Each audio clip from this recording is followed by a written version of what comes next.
So this half kneeling adductor drawback drill can also be done with a band if you want to add a press or a row resistance to it.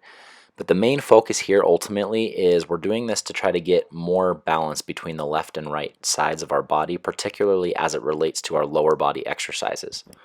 Most of us have a hip that we prefer shifting our weight into, and so depending on which hip that you're less apt to want to put your weight into, if you tend to shift to one side more when you're squatting or when you're lunging, or if you simply feel stronger on one side than the other when you're doing things like lunges and stuff, this is a great way to kind of regain that balance between the upper and lower body, and then working on that connection between the obliques and the adductors, or the groin in this case.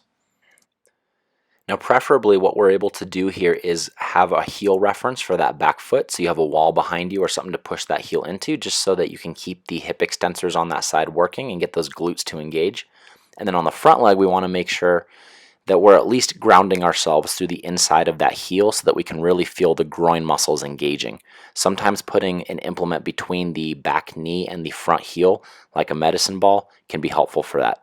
Now, in terms of how this applies to getting better at shifting into the hip that we're not as apt to shift into, the front leg is the one that we're trying to focus on. So we want to feel as we reach and pull back with the same side arm that we're getting those lower abs on that front leg to engage, and we're feeling that reaching arm on the opposite side funneling into that, and we're grounding ourselves again through the heel.